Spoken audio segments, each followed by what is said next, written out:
Hello and welcome to Principles of Accounting for Healthcare. My name is Chris Gibbons. I'm going to be your instructor for the next 8 weeks as we cover the world of accounting and how it applies to healthcare.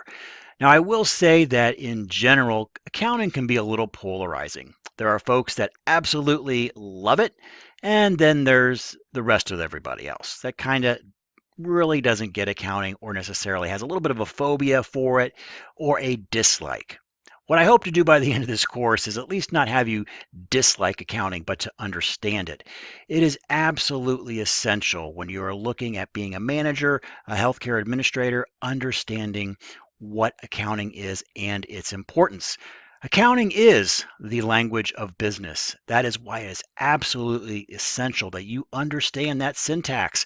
You understand what those terms mean, how that data is derived, because you, as a healthcare administrator, as a healthcare leader, are going to be making decisions, very important decisions, based off of accounting information. There'll be other things you'll be factoring in as well as you make those decisions, but accounting will obviously be a huge part of that, or the information that is coming from accounting and also fed up through finance, which is a other part that we'll talk about in a separate second course. But it is absolutely essential that you have this fundamental understanding of accounting if you are going to be in the business world and especially in the world of healthcare administration. All right, so what I would like to do in this welcome video is to kind of go through a little bit of the flow of the class, kind of the expectations that we're going to have over the next 8 weeks to really get you set for success as we go through the material. So let's take a look at the syllabus. Now, if you haven't done so already, I would pause the video and go ahead and print that syllabus out. I definitely recommend that you have a hard copy of the syllabus, either tucked into your textbook or, at the ready for you. A lot of the questions can be answered within the syllabus or just seeing the general flow of the course and especially those essential due dates that are coming up on some of your assignments. So please take a moment to go ahead and print that out and then come back to this video. All right, so hopefully everybody has the syllabus now printed out, and let's kind of go through it together, and I'm going to bring out some of the high points. I'm not going to go through everything on the syllabus, but we will go through some of the essentials here. The first thing to draw your attention to is the contact information. So again, my name up here, should you forget who I am, and my contact information. I have both my office and my cell phone number. Now, here's something very important. Of course, my email address is on there as well. The best way to get a hold of me for these quick kind of questions that you may have is through text message. That is what I prefer. Now, if you don't want a text message, that is okay. You can go to the email method, but if you're looking for a more rapid response, please text me. It's the best way for me to get back to you in a very timely fashion. Usually I can get back to you within minutes, if not a couple hours. So almost, pretty quick response time there versus email where it could be delayed as much as even a full business day or more, especially on the weekends. So definitely don't be bashful to text me. I have hundreds of students do it every year. It's kind of my normal procedure. So for those of you who had me before in other classes, I'm totally okay with that and encourage it. Now, if it's a long, detailed question or something that we want to keep a record of that communication, please feel free to use email as well. And of course, you can always call my office phone. So, all right, there's how to get a hold of me in the three methods, and the preferred or the fastest method being text message with my cell phone number. All right, next a little bit about the description of the course, and that's kind of just summing up in my introduction here. We're going to be talking about basically the entire landscape of of accounting within healthcare, kind of a survey course. This course is not meant to be an in-depth exploration of accounting. That would actually be that's actually an entire degree is accounting or a master's degree. We're going to try to cover as much of accounting as possible within the next 8 weeks and the 3 credit hours that we have together. So we're going to be touching primarily on both managerial and financial accounting, which you'll learn more about in the next few modules. The prerequisites for this course, obviously, if you've registered for this course, you have met the prerequisites, so that's not important. Important, add drop dates in there. Those are also found on the college website if for any reason that you need to withdraw from this class, and I hope you don't, but if there's some reason, you can see that the withdrawal dates are listed on there. Course objectives, we have 5 of them. And as I alluded to in the beginning as well, I'm not here to make you an accountant. That is a discipline unto itself. If our goal is achieved, if you have a good, solid uh, understanding of what accounting is and how it is used in healthcare, we have achieved our objectives. On a little bit more micro level, we have these 5 course learning objectives. Describe the purpose of accounting and the accounting process. There is an accounting process, which you'll learn about in modules 1 and 2. Demonstrate the application of a basic accounting terminology. Start using the words that you're going to be seeing in the lectures and the textbooks. You're in your own, for those of you that are currently working in healthcare, you are hearing those words right now. No matter wherever you're at, even if you're a frontline practitioner, a nurse, a radiologic technologist, maybe you're not involved in the administration aspect right now in your jobs, but you're still hearing accounting terms being used as they talk about general performance of your organization. So start listening for those words and using them throughout this course as you pick up the terminology. Again, it's like a foreign language. You have to use it or you're going to lose it. Be able to identify and interpret fundamental financial statements. You'll learn about what those are. There are some key financial statements that are out there. Many of you have heard of a balance sheet. That's one of them. So you'll learn about what that is and how that works and how that helps you make what type of decisions you make off of various types of financial statements because each one has their own specialty, if you will, and sheds light on different facets of the kind of the whole financial complexity of a situation. Be able to explain the essential function and application of financial and managerial accounting. How do we use managerial accounting versus financial accounting? You'll learn that, especially in the first half of the course. And then summarize the importance of accounting to healthcare organizations. Why is it essential? What does it help you do? Again, it's critical for making good, for helping make good decisions within healthcare. We have one textbook for this course. So we have that, I'll call it the Gopinski book.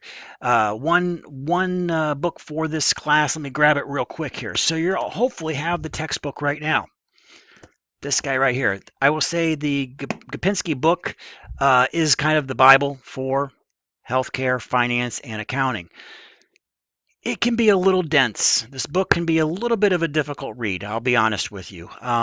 So do your best with this book, but it is the appropriate level. We are at a 300 level baccalaureate course, but to be honest, I know you're going to say, "Wow, this is it's dense. A lot of information packed in very tightly." So it may take a couple of reads through the chapters, which aren't very long, but it might take a couple of reads through the chapters to really let that information soak in.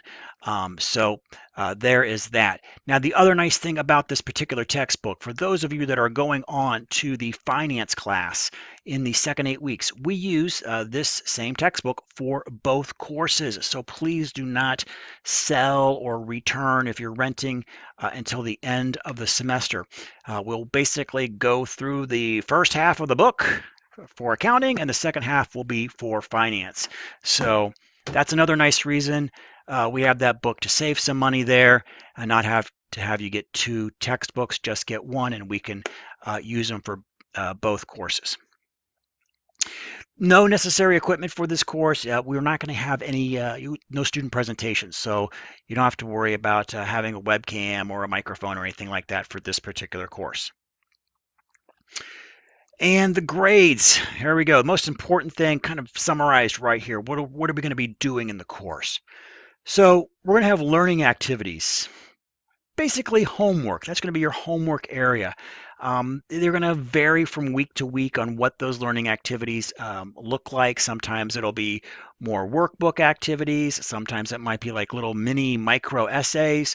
But that'll be a weekly activity that we'll be doing. Module quizzes. We're going to have a quiz every week, except for the weeks that we have a midterm or final. So we only have six quizzes, and they're going to be worth 25 points. We're going to have something else called a progress journal. That's a nice way for us to connect, also for me to hear about how you're doing in the class, how I'm doing in the class. What do I need to improve on? I might think something is working out absolutely great, and then I read the progress journals and I see that we're obviously missing something here. I'm not doing something correctly, and it's not getting through to you. So there's going to be progress journals 4 times throughout the course. Take the temperature of the course, take basically your temperature, how you're doing within the course and even within your program. Many of you are within the HCA program. I'm the program director, and I want to know how you're doing. Now, some of you are also from other programs, medical imaging. You might be in our nursing program. But kind of take the temperature on how you're doing even throughout all of your course of studies. So we're going to be doing progress journals. Case studies. We have a couple of case studies where we will, play around with the concepts. Now, students usually get very worried about the case studies. Like they have to get the right answer. And I'll say it probably a dozen times. Don't worry about the right answer in the case studies.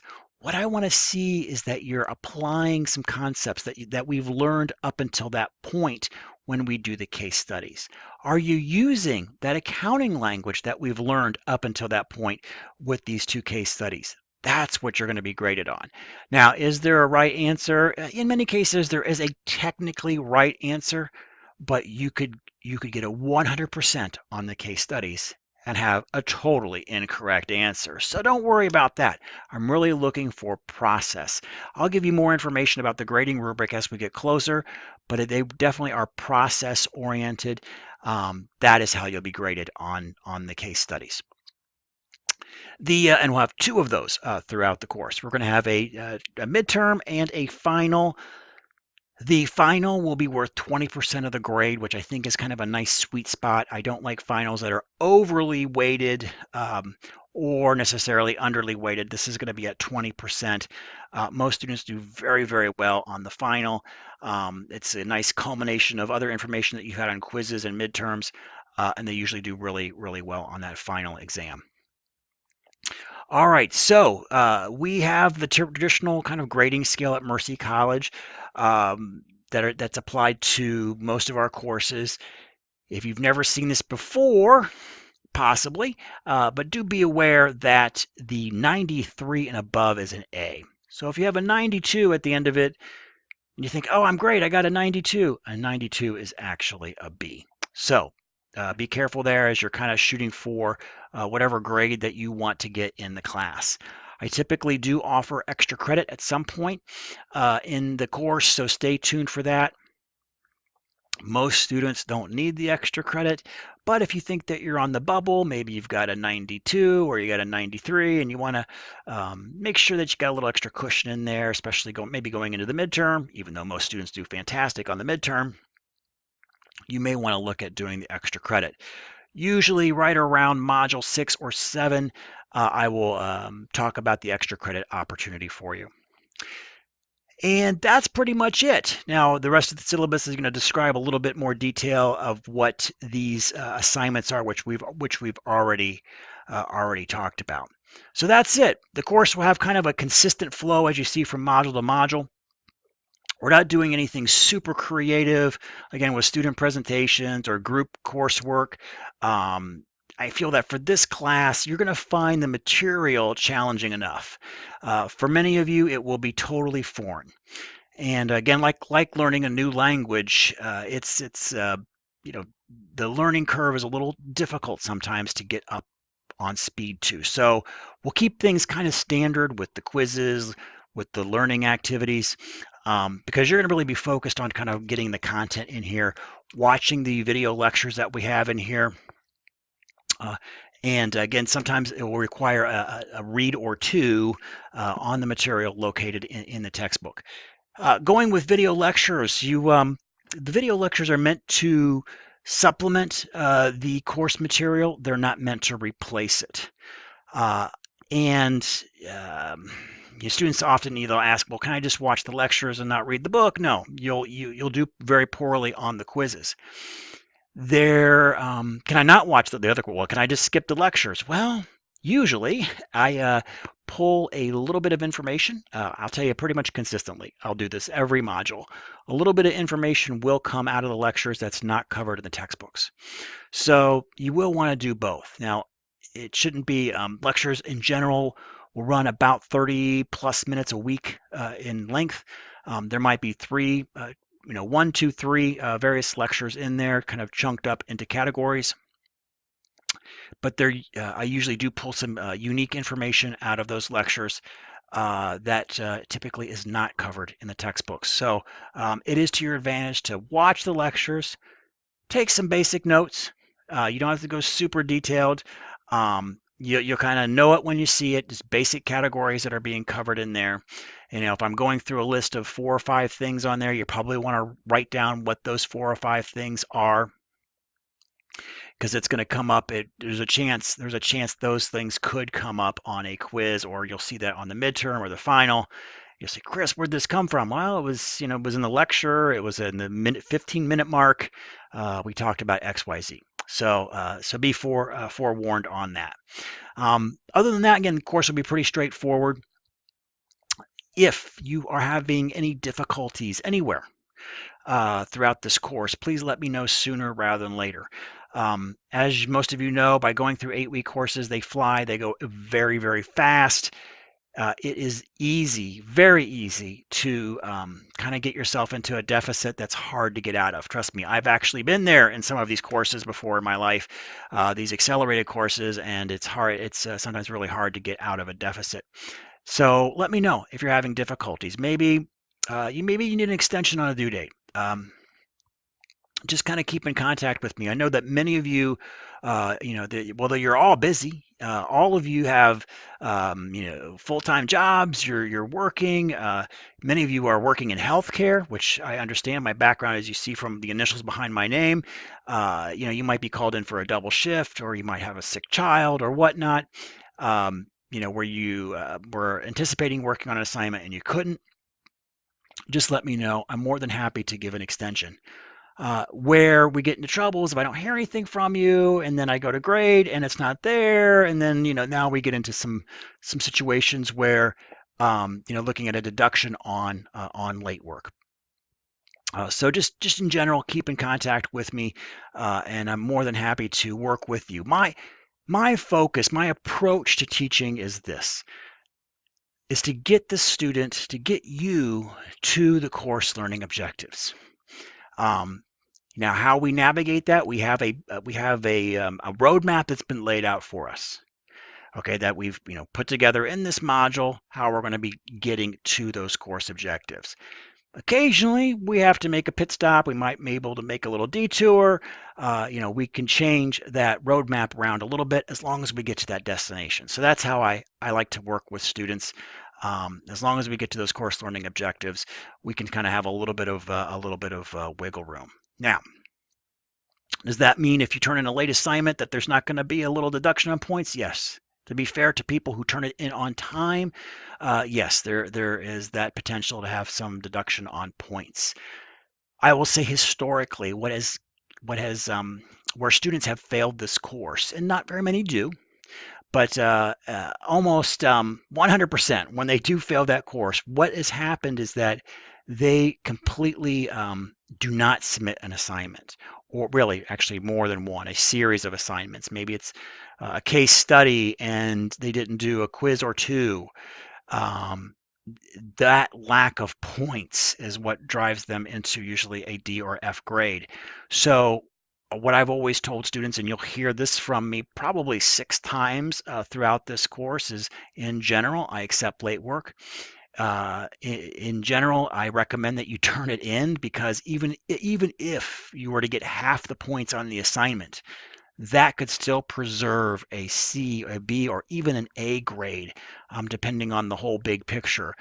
Where students again get D's or F's is when you look at the grade book and you see, complete zeros in there. So like I said a few moments ago, we could take some detours. We may have to do some things, or some U-turns occasionally. But as long as we get to our destination, that's my job in getting you to the destination of those course learning objectives that we talked about at the beginning of the video. So just communicate to me, and we'll get you through this course.